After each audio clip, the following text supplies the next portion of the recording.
Magandang araw po muli sa mga kapatid at sa lahat po ng mga maaabot muli ng video po na ito. At sa araw po na ito ay kami po ay muling maghahatid sa inyo ng part 3 ng ating pong pinag-aaralan tungkol po sa Apokalipsis 1:3 ng mga bagay po na dapat nating maintindihan at maunawaan upang tayo po ay huwag mailigaw ng mga sarit-saring mga interpretation na na ipinaliliwanag po ng iba't ibang mga nagbabasa po ng Bible. Hindi naman po namin sinasabi na direkta sa inyo na kami man din po ay mali or tama. Nasa sa inyo pong discretion yon kung ang inyo pong mapapakinggan ngayon ay matatanggap po ninyo o hindi. Hayaan nyo lang po na may paliwanag po namin ang mga bagay na ito. Salamat lang po sa Diyos at sa ating Panginoong Kristo na kami po ay mabigyan muli ng oportunidad na ito na maitawid po ang aralin po sa mga bagay na ito. At muli ito pong pinag-aaralan natin ay may part 1 at may part 2. Ako po ay nagsasuggest sa inyo na panoorin din ninyo yung part 1 at part 2, mga kapatid, para po maintindihan sa mga hindi pa po nakakapakinig.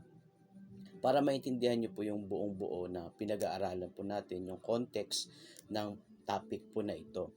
At muli po ang ating pinag-aaralan ay patungkol po sa Apokalipsis 1:3, mga kababayan at mga kapatid. Ito po ay isang bagay na dapat nating maintindihan. Hindi ko na po i-recap yung mga nakaraang video. Ang suggestion ko nga po ay inyong panoorin ang part 1 at part 2. Ito pong part 3 na pag-aaralan natin ngayon, medyo may mahaba-haba ng kaunti. Pagpasensyahan nyo na lang po, mga kapatid. Ito po ay nais na namin tapusin sa huling video na ito. Ang atin pong matanong na pwede po nating maitanong ay ganito po, mga kapatid. Pakinggan ninyo ang ating tanong. Nawala yung tanong. Ito po, gusto ko lang po sanang ano sa inyo ang tanong na ito.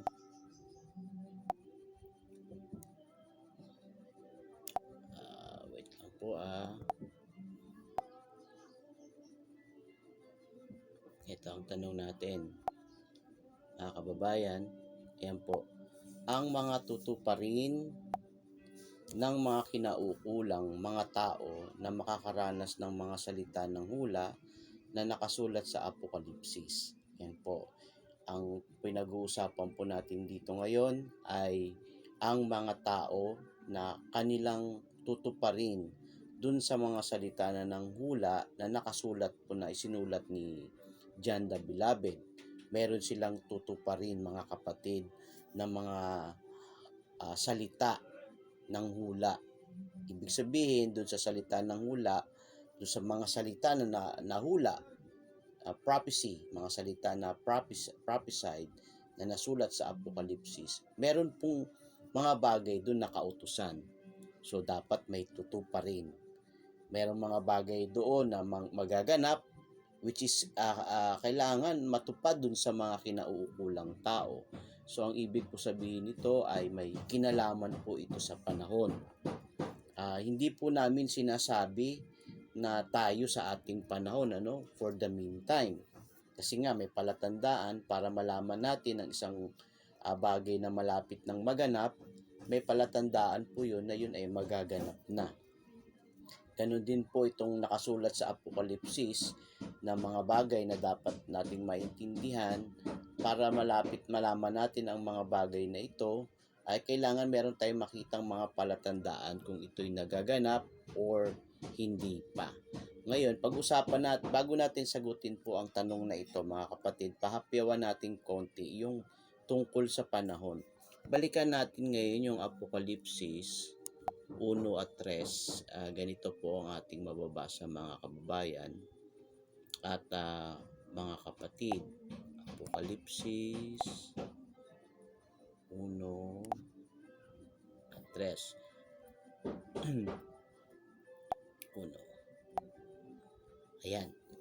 Mapalad ang bumabasa at ang nangakikinig ng mga salita ng hula at tumutupad ng mga bagay na nangasusulat doon sapagkat ang panahon malapit na. Ayan. So dito po sa sinasabi na salita ni Kristo na itinawid niya sa anghel at itinawid ng anghel kay Juan, makikita natin yung isang bagay na siya, obvious na nakasulat na hindi naman mahirap intindihin. Sabi, sapagkat ang panahoy malapit na. The time is near. The time is closing by. Tama ba yung English ko sa ibang translation sa English? Ibig sabihin, pag sinabing sapagkat ang panahoy malapit na, tumutukoy ito sa panahon. Tumutukoy ito sa oras. So, merong mga tao na makakaintindi nito para malaman nila kung kailang panahon na malapit na. Alin ba yung malapit na tinutukoy doon ng Apokalipsis? Of course, related yon, yung panahon na malapit na, related yon sa mga tao na mga kinauukulan na may tutuparin sila doon sa mga salita ng hula. Ibig sabihin, yung mga tao na yon na mga kinauukulan na kagaganapan ng mga salita ng hula, sila ang makaka-experience na itong panahon na ito malapit na nga. Pakinggan para maintindihan ninyo mga kapatid, ang ibig kong sabihin. Ito, may babasahin akong talata. Ito, sabi dito, Apokalipsis 19. May babasahin akong talata.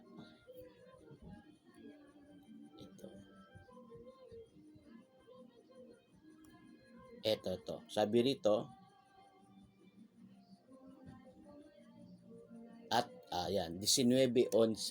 At nakita kong bukas ang langit, at narito ang isang kabayong maputi, at yaong nakasakay dito ay tinatawag na tapat at totoo. At sa katwiran siya humahatol at nakikipagbaka.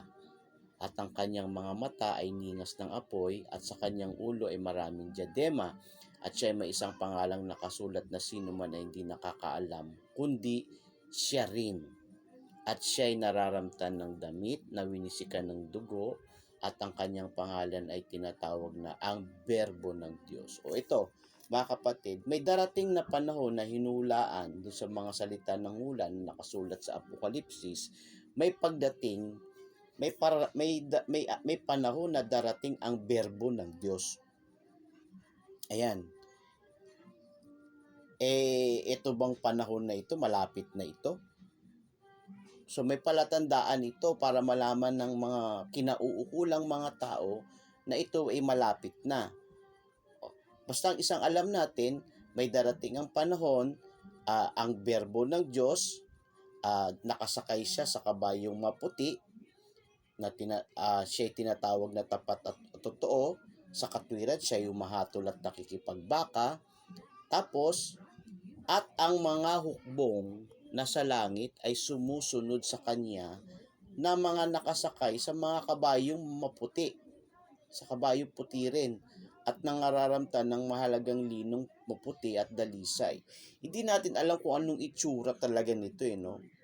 Yung Berbo ng Diyos na winisikan ng dugo, ay may damit siya na winisikan ng dugo. Hindi natin pwedeng sabihin kasing figure of speech yan. Hindi naman natin pwedeng sabihin na symbolical yan. Makikita, yung maaari may iba. May ibang mga senaryo dyan na gaya ng damit na winisikan ng dugo.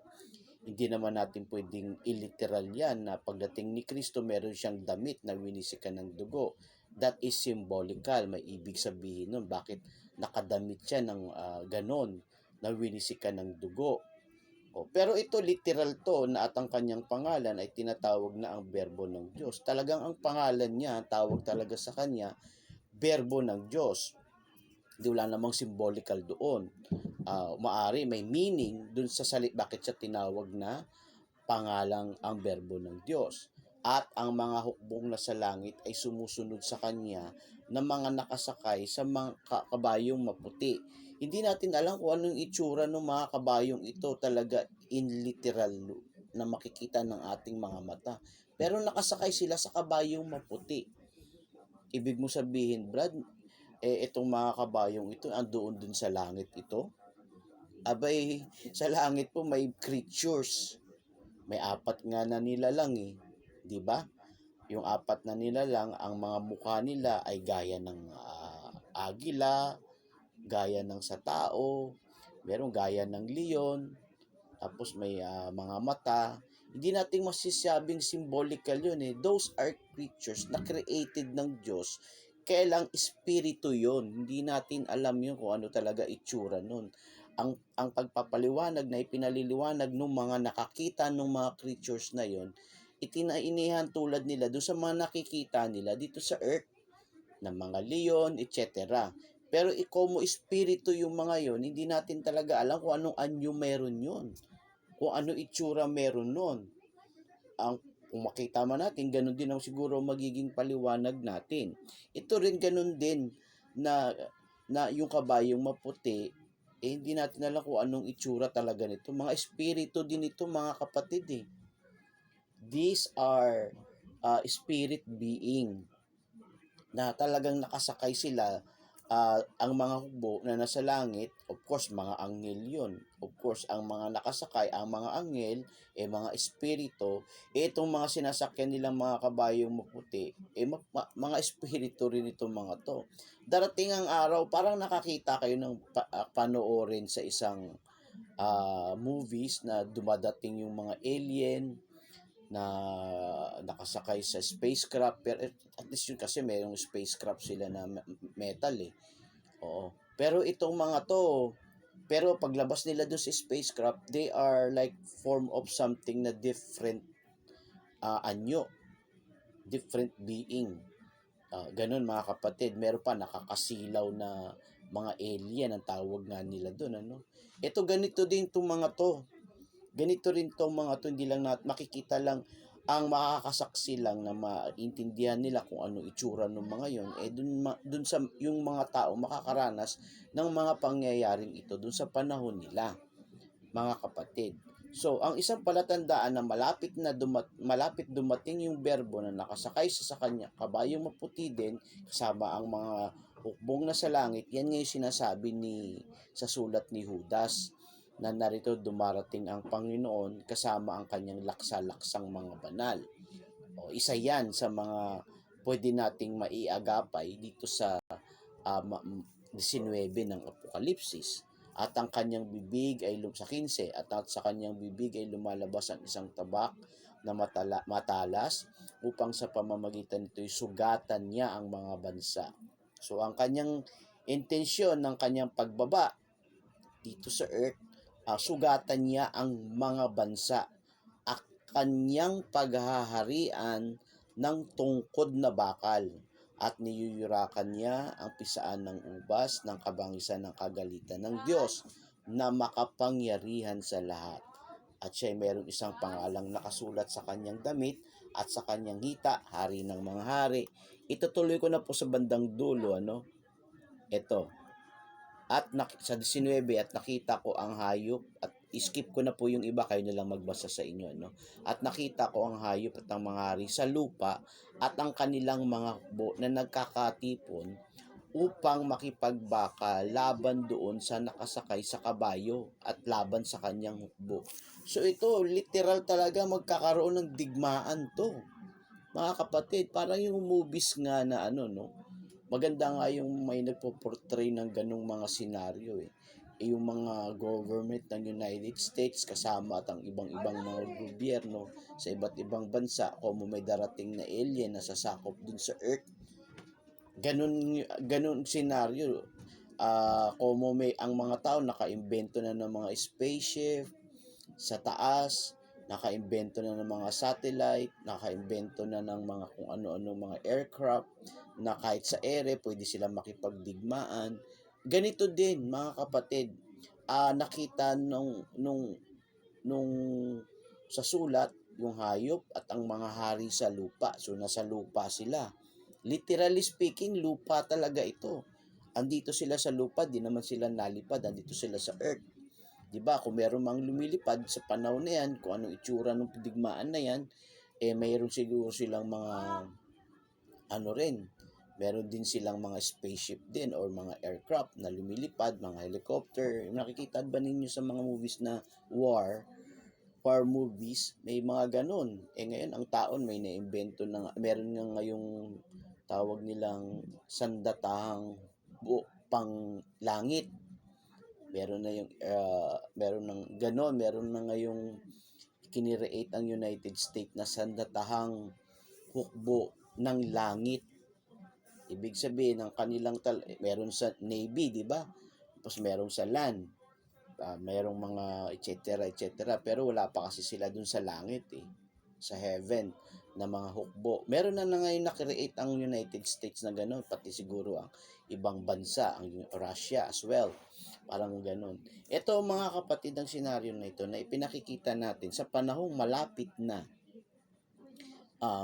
nang dumating. May palatandaan yun na malapit na dumating yung berbo na makikita siya sa langit talaga dumarating kasama ang kanyang mga hukbong mga banal, laksa-laksang mga banal na mga anghel. Of course, mga banal na anghel yun bababa sila upang sugatan ang mga bansa at pagharian ang lupa ng pamamagitan ng tungkod na bakal.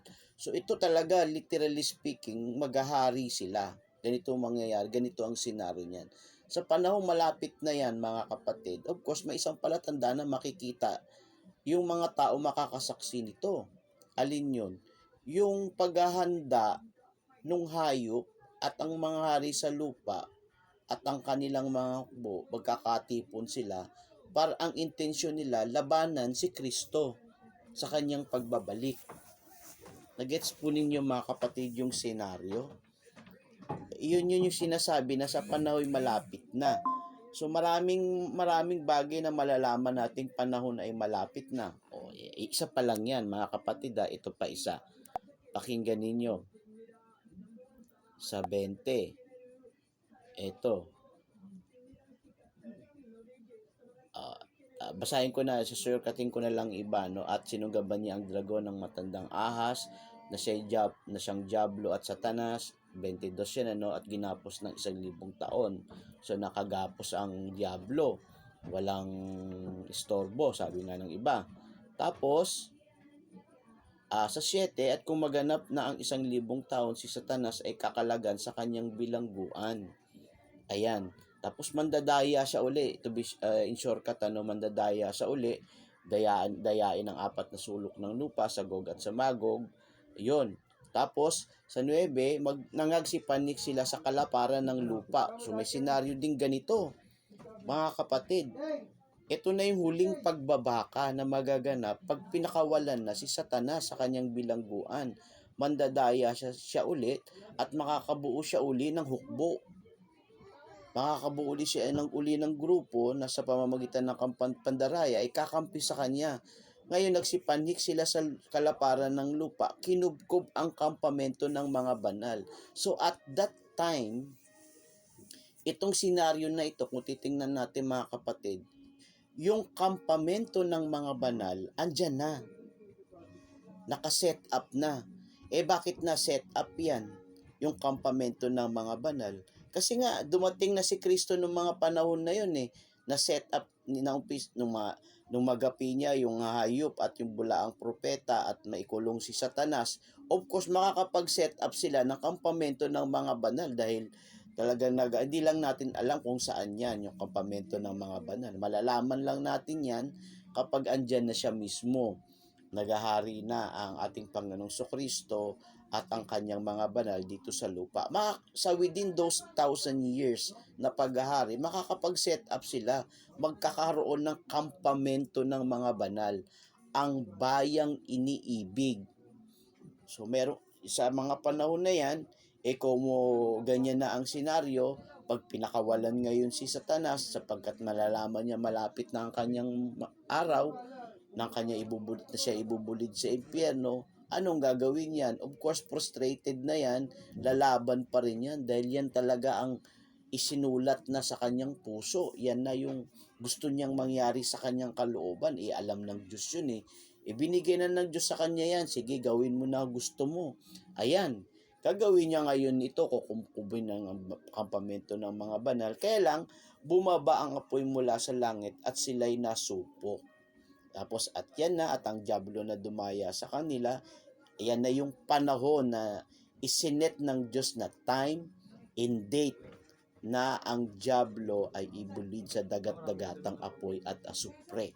Hindi siya ibinulid muna dun sa opening ng introduction ng 1,000 years eh. Reign, hindi eh. Kasi hindi yun ang date and time na itinakda ng Diyos para siya ay maibulid. Ang itinakda lang sa kanya, ikulong muna. Yun po ang nakasulat kasi. Yun muna dapat ang mangyari. So ito na, at sa tamang pagkakataon, sa tamang eksakto ng kalendaryo ng Diyos na kanyang itinakda o kanyang inilagay sa tamang oras at panahon, ang diablo na dumaya sa kanila ay ibubulid sa dagat-dagatang apoy. At of course, nakita ko ang mga malalaki at nakita ko ang isang malaking luklukang maputi at ang nakaluklok doon na sa kanyang harapan ang lupa at ang langit ay tumakas at walang nasupong ang kalalagyan nila. Alam nyo, malawak yun eh, yung sinabi doon na ang langit ay tumakas, at ang lupa at ang langit ay tumakas at walang nasupong ang kalalagyan nila. Yung langit at yung earth natin mismo tumakas. Alam nyo kung bakit? Mawawala sa orbit ng sun ay ng ating solar system. Mawawala siya kasi nga may mangyayari dun sa earth natin eh.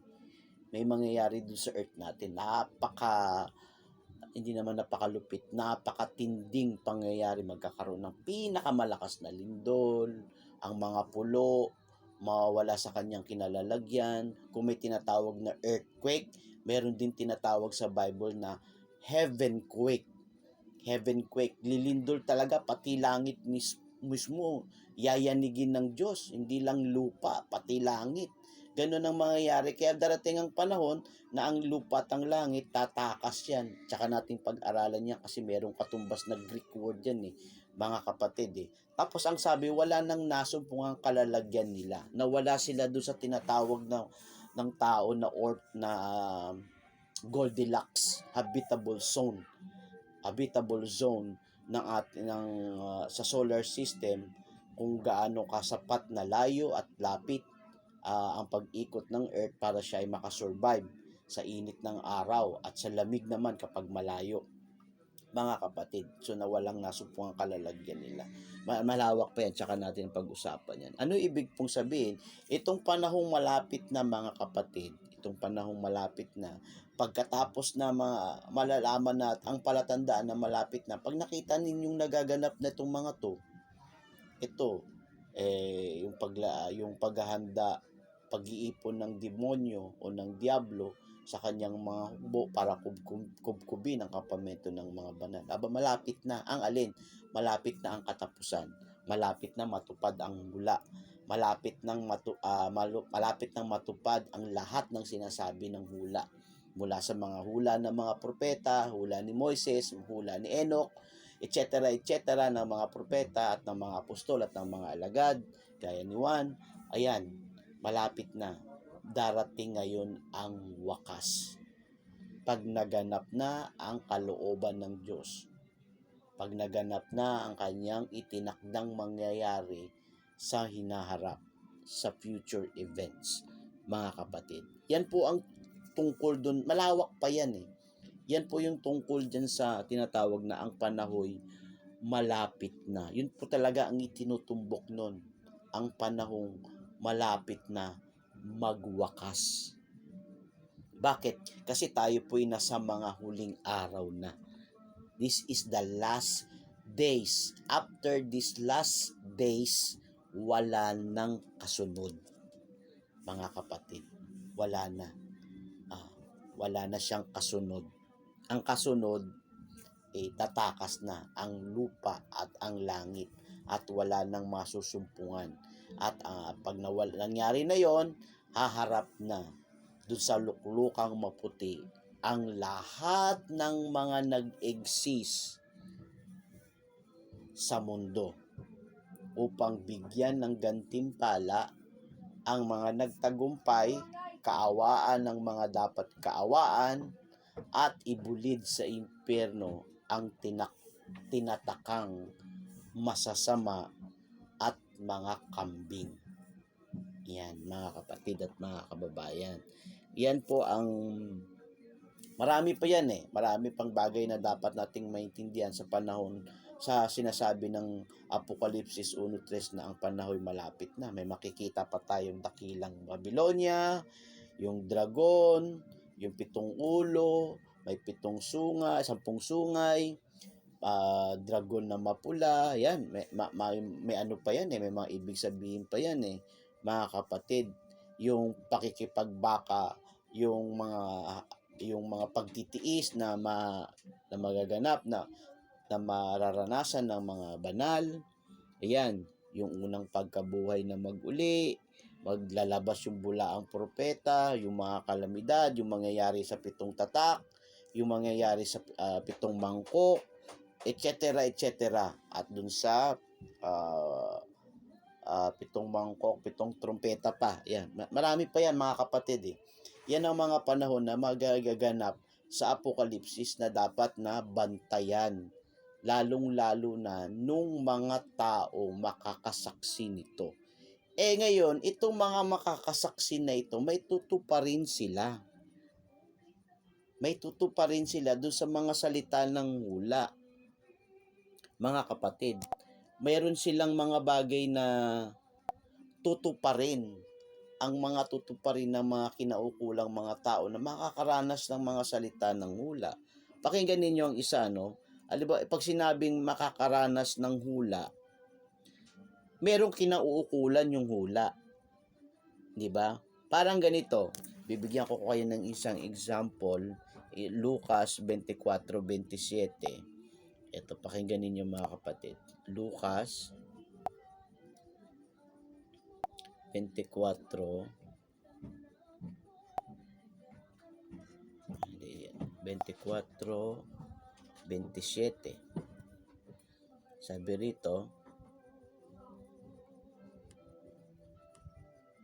eto, at magmula kay Moises at sa mga propeta ay pinaaninaw niya sa kanila ang mga bagay tungkol sa kanya sa lahat ng mga kasulatan. So, si Kristo, pinangangaralan niya itong dalawang nakita niya sa daan. Pinaaninaw sa kanila ang mga bagay na tungkol na mangyayari sa kanya, kay Kristo, magmula kay Moises hanggang sa mga propeta, tungkol sa kanya na mangyayari sa kanya. So, may mga sulat ang mga propeta. At tingnan ninyo yung sulat ni Isaiah. Sabi sa Isaiah 7:14, tungkol kay Kristo, Isaiah 7:14, sabi rito, ito hula ito kaya't ang Panginoon nga ay magbibigay sa inyo ng tanda. Ito tanda. Narito, isang dalaga ay maglilihi at manganganak ng isang lalaki at tatawagin ang kanyang pangalan na Emmanuel. So ito mga kapatid, sinabi ito sa panahon ni Propeta Isaias. So nung marinig nila ito kay Isaias na propeta, naiintindihan ba nila ito? Siyempre, of course, ang unang magiging tanong nila, sino kaya itong dalaga na ito na maglilihi? Sino kaya itong lalaki na ito na ipanganganak? So yung senaryo sa panahon nila, hindi nila alam to, wala silang ka-idea kung sino yung mga yon. Pero hindi natin maialis na yung hula na yan, yung hula na mangyayari sa hinaharap,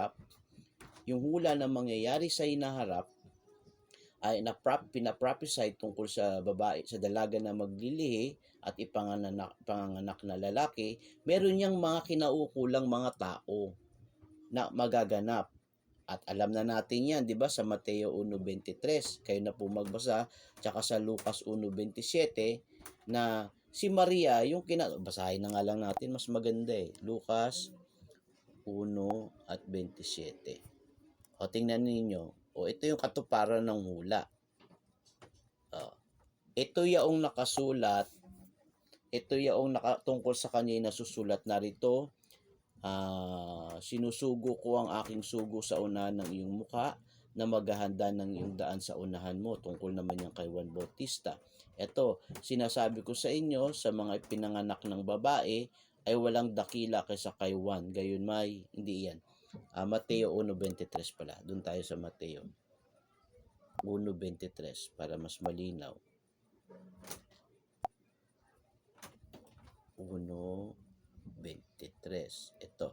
Ito yon sinasabi ni Isaias. Narito, ang dalagay magdadalang tao at manganganak ng isang lalaki, at ang pangalang itatawag nila sa kanya ay Emmanuel, na kung liliwanagin ay sumasa atin ang Diyos. Sa 24, at nagbangon si Jose sa kanyang pagkakatulog, at ginawa niya ang ayon sa pinag-utos sa kanya ng anghel ng Panginoon, at tinanggap ang kanyang asawa, si Maria ngayon, at hindi nila nakilala siya hanggang sa may panganak ang isang lalaki. Yung lalaki pala na tinutukoy doon, at tinawag niya ang kanyang pangalang Jesus. Yun pala yung ating Panginoong Kristo. So, naintindihan niyo mga kapatid, yung mga nabubuhay sa panahon ni Isaias at yung mga kasunod na mga panahon na hindi pa nagaganap ang hula, vague lahat sa kanila ito. Malabo. Hindi nila na maiintindihan ito. Sino lang ang makakaintindi? Of course, yung mga tao na makakasaksi ng kaganapan ng hula. Gaya ni Maria, gaya ni Jose, gaya ng mga apostol, gaya ng mga taong nandoon sa Israel na nakasaksi nitong kaganapan ng hula na ito. Pati nga si Cesar si Herodes ba yun? Si Herodes naniwala siya sa sinasabi ng mga Magi, yung mga pantas na lalaki, tungkol dun sa ipanganak na sanggol. Hindi man yan nakita mismo ni Herodes, nagbabaka sakali siya na baka ang mangyari na alisin siya sa trono, di kailangan patayin ang sanggol. Ganon mga kapatid. So merong ganitong mga senaryo na yung hula, yung katuparan ng hula, yung mangyayari sa hinaharap, may mga taong makakasaksi nun. At dun lang nila maiintindihan yun, mga kapatid, na ang babae pala si Maria at ang lalaki pala si Jesus. At meron pang mga di man isinulat doon, yung tungkol kay Joseph, hindi na isinulat yun, hindi na inano sa hula yun. Pero may mga nakapaloob, kasi kung gagamitin pa yung ganon, marami na masyadong makapal na ang kasulatan. Baka tatama rin na tayong magbasa ng magbasa, mga kapatid. Ganon po ang mangyayari.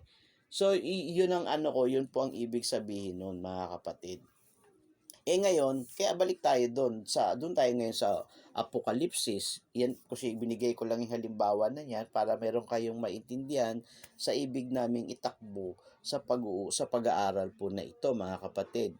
Na halimbawa sa panahong malapit na, ano yung mga tutuparin?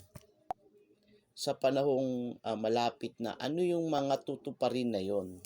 Na mga salita ng hula na inihuhula o isinusulat nakasulat doon sa Apokalipsis 1:3. Kasi yung salita ng hula, marami po yun Meron doon mga kautusan, meron doon mga events, meron doon mga personahe, mga characters, meron yung panahon, kung kailan magaganap yun, may chronological order kung paano magaganap yun, yung pagkakasunod-sunod. Ganun po mga kapatid, dun sa Apokalipsis, yung salita ng hula. To be specific, ano ba yung dapat nating maintindihan na dun sa mga taong tutupad ng mga salita ng hula? Tandaan po ninyo, hindi lahat na nagbabasa tutupad ng mga salita ng hula.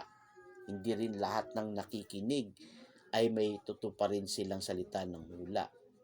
Bagaman merong mga specific person na magbabasa na sa panahon nila, nasasaksihan nila yung salita ng hula na nangyayari o nagaganap, pati yung mga nakikinig. Kasi tayo ngayon sa ating panahon, wala pa naman tayong halos nasasaksihan dito sa mga sinabi sa Apokalipsis eh. Di po ba mga kapatid? O, maaring i-debate nila sa akin yan, pero di ko naman sila didebatihin. Meron lang naman akong itatanong to justify kung ano yung sinasabi ko, kung tama ang sinasabi namin o mali. O kung inyo naman, on your part, kung tama ang inyong sinasabi o mali, mga kapatid. Gaya nito, Apokalipsis 13:7 at Gs. Pakinggan ninyo ha. Apokalipsis, ito, Apokalipsis 13:7. Ito. 13:7 at Gs. At ipinagkaloob sa kanya na makipagbaka sa mga banal at pagtagumpayan sila, at binigyan siya ng kapamalaan sa bawat angkan at bayan at wika at bansa. 8. At ang lahat ng nangananaan sa lupa ay magsisamba sa kanya ng kanyang pangalan na hindi nasusulat sa aklat ng buhay ng Kordero na pinatay buhat ng itatag ang sanlibutan. Kung ang sino man ay may pakinig, ay makinig. Kung ang sino man ay sa pagkabihag, ay sa pagkabihag paroroon siya. Kung ang sino man ay papatay sa tabak, ay dapat siyang mamatay sa tabak. Narito ang pagtitiyaga at ang pananampalataya ng mga banal.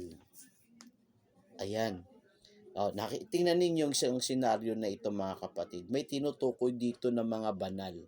Itong mga banal na ito, mga Kristiyano to, tiyak. Set of people ito na makakaranas ng mga salita ng hula. Mararanasan nila, masasaksihan nila na nagaganap na yung mga sinabi ni Juan sa kanyang sulat sa Apokalipsis. At ang isa nga dyan, ito, masasaksihan nila yung hayop. Makikita nila in person yung hayop. Yung hayop na ang lahat ng nangananahan sa lupa ay magsisisamba sa kanya. Hindi pa ito nangyayari sa ating panahon na itong hayop na ito sinasamba ng lahat ng nangananahan sa lupa. Kasi yung atheist lang nangananahan sa lupa ay wala namang sinasamba yun eh. 'Di ba? Pati mga agnostic, wala namang sinasambang Diyos yung mga yun. Hindi nga kasi naniniwala sa Diyos yung mga yun. Meron naman sa Islam, iba naman ang sinasamba nila. Tinatawag nilang Allah. Yun ang Diyos po nila. Sa Buddhism, may kinikilala silang Enlightened One, which is sinasamba rin nila yon, yung tao na yon. Kasi si Buddha yon eh. Tao yon, Enlightened One yon, sinasamba nila yon. Sa Hinduism, etc. At iba't iba pa, mga paganism, iba-iba ang sinasamba. Pero itong panahon na ito, merong isang hayop na mag-i-exist, talagang lahat subject na sambahin siya. Lahat ng nangananahan sa lupa. Pero yung mga sasamba sa kanya, yung mga tao lang na hindi nakasulat ang kanilang aklat, ang kanilang mga pangalan sa aklat ng buhay. So naalis na yung mga pangalan nito, maaring naalis o hindi talaga naisulat, mga kapatid. Pero may isang mangyayari na gagawin po ng hayop at ng kanyang mga cohorts, ng kanyang mga kakampi, na pinagkalooban sila na makipagbaka sa mga banal at pagtatagumpayan sila. So panalo sila sa araw po na ito. Ito ang panahon ninyo. Ito ang panahon na magtatagumpay kayo. Yung mga kaaway ng Diyos, naitakda na yan, mangyayari yan eh. Talo ngayon ang mga banal. So binigyan siya ng kapamalaan sa bawat angkan at bayan at wika at bansa. So nagkaroon ng kapamalaan itong hayop na ito at ang nagbigay naman yun, yung kanyang pinaka-boss, yun nga yung demonyo, si Satanas, binigyan siya ng kapamalaan. Ito kasi ang gusto mangyari ni Satanas, ito yung kalooban niya, ito yung plano niya talaga, alam na ng Diyos yun, kaya hindi wala nang maididinay si Satanas, ayan na, isinulat na yung kalooban nung Satanas na gagawin niya sa inaharap at mangyayari yan, hindi pwedeng hindi mangyari. Tsaka na natin pag-usapan yan, bakit ganon, hindi na pwedeng iurong yung ganyang mga pangyayari. Malalim pa yan mga kapatid, may malalim dyan napakaganda niya pag naintindihan natin Binigyan siya ng kapamalan sa bawat angkan, sa bayan at wika at bansa. So ito, malawak na ang power nito, itong hayop na ito, malawak na at may nag-i-exist ng mga banal. Hindi lang natin alam yan kung tayo yan, mga kapatid, kung banal tayo, mga kapatid. Ngayon, makikipagbaka sila at matatalo nila yung mga banal. Kaya ang iba sa mga banal, mapapatay. Ang iba sa mga banal, bibihagin. Ano ngayon ang sabi ng Biblia? Narito ang pagtiyatyaga at ang pananampalataya ng mga banal. Ano ngayon ang isang dapat maintindihan ng mga taong makasasaksi ng mga pangyayaring ito na nakasulat sa Apokalipsis? Ano yon na dapat nilang tuparin? Isa doon, narito ang pagtiyatyaga at ang pananampalataya ng mga banal. Yun mga kapatid, yun ang isang dapat na tuparin nila. Magtiyaga, magtiis, masusubok ang pananampalataya. Diyan masusubok kung gaano kalakas ang iyong pananampalataya as banal.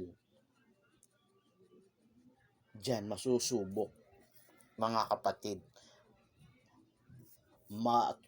Diyan ka makakaranas ng, kung ikaw ay makakasama diyan, makakaranas ka ng pagtitiis. Ngayon, i-general term natin yung sinabi ng ating Panginoong Jesucristo sa Mateo 24 na sabi, ang magtitiis hanggang sa wakas, siya ang maliligtas. Yun, in general term out of context, kasi may context yun may mga kinauukulan din yun kung sino-sino yung mga tao na yun Ayan mga kapatid, kung kanino magaganap yun Ayan, pero related ito dito, itong mga tao na yun na sinasabi ni Cristo doon sa Mateo 24, related din ito doon sa mga banal na ito na mag-i-exist sa tamang panahon na yan, na mararanasan nila ang mga salita ng hula. At yun ang isang tutuparin nila, ang utos na gaganapin, magtiyaga, magtiis, mapalad ang nagtitiis sa panahong ito. 'Di ba, mga kapatid? At yung mga kaaway, may tutuparin din naman sila. Ayun nga, nakita na natin, ang tutuparin nila yung isang kalooban ng diablo na nilagay sa puso nitong hayop na ito. Bakahin ng mga banal. Ayun. 'Di ba, mga kapatid? Isa 'yon. Ito pa isa, 14 at 12. 14 at 12. Narito, ito nga 'yon. Narito ang pagtitiyaga ng mga banal na mga nagsisitupad ng mga utos ng Diyos at ng pananampalataya kay Jesus. So sa panahon na yan, mga kapatid, meron talaga silang tutuparin. At ang isang tinutupad nila habang nagaganap at nangyayari ang mga salita ng hula na nakasulat sa Apokalipsis, nagsisitupad sila ng mga utos ng Diyos. Nagsisitupad sila ng pananampalataya kay Jesus. Hindi nawawala yung kanilang pananampalataya sa Diyos at sa pananampalataya sa ating Panginoong Jesucristo. Ngayon, sa side ng kakampi, may tutuparin din sila.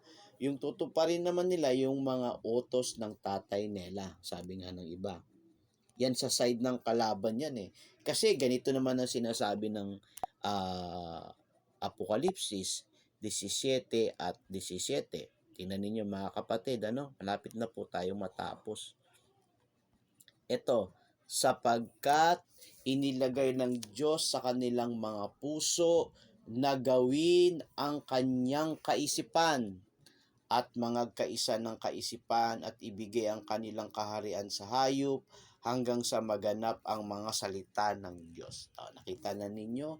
Nilagay ng Diyos sa kanilang mga puso na gawin yung kaisipan nung boss nila. Gusto nyo pala yung ganyan eh. Hindi, ilagay ko sa puso ninyo yan. Ayan. Sige, gawin na ninyo. Para yung sinabi ng ating Panginoong Kristo kay Judas, pagkatapos na mailagay sa puso ni Satanas ang pagkakanulo, ano ang sabi ni Kristo sa kanya? Sige, gawin mong madali ang iniisip mo o yung pinaplano mo. Ayan. Ganun mga kapatid, sa side ng kalaban at sa side ng kakampi, mayroong parehas silang mga tutuparin. Sa kakampi, sa mga banal, tumutupad sila ng mga kautusan ng Diyos. And for the specific na kautusan na tutuparin nila sa araw na nangyayari at nagaganap ang Apokalipsis 1:3, narito ang pagtiyatyaga at ang pananampalataya ng mga banal. Sa araw na yan, mga kapatid, masusubok ang pananampalataya ng mga banal. Na masusubok ang pagtitiis o pagtiyatyaga o patience or endurance ng mga banal because of the persecution. Mga kapatid, marami silang labanan ninyo sila ng inyong pananampalataya. Diba? Magbata kayo sa laman na gaya ni Kristo nagbata sa laman, kaya nagpapatigil ng kasalanan. Yan po mga kapatid, aabot sila dun sa point na talagang ang pananampalataya ay masusubok hanggang sa kamatayan, hanggang sa mapatay sila. Ayun, mabubo ang dugo. 'Di ba? Mayroong nakasulat na gano'n sa Hebreo, hanggang sa mabubo ang dugo, hanggang sa mamatay ka, masusubok. Kaya kailangan magtagumpay ang mga banal. Sa araw na 'yan, bibihagin sila. So, magtitiis sila. Mga kapatid, sa side naman ng kaaway, ganun din, ang lahat ng kaisipan ng hayop na gustong mangyari ng hayop, na galing mismo dun sa boss niya, nilagay sa puso niya yon at sa puso ng mga kakampi pa niya upang mangyari naman ang gustong mangyari ng mga kalaban. At ang Diyos ang gumawa nun. Para mangyari yon, para din mangyari ang kalooban ng Diyos.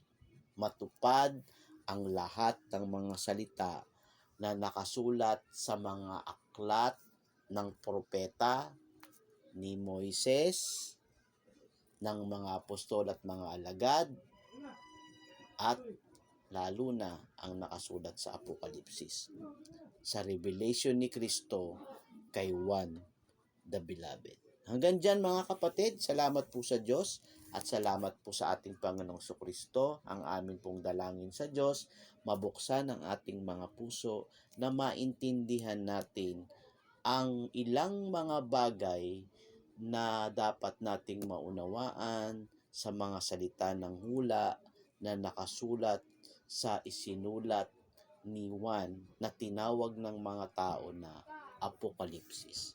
Ganyan po, at sa Diyos ang lahat ng karangalan at sa kanyang bugtong na anak, magpakilan-kailanman. Amen. God bless you all po.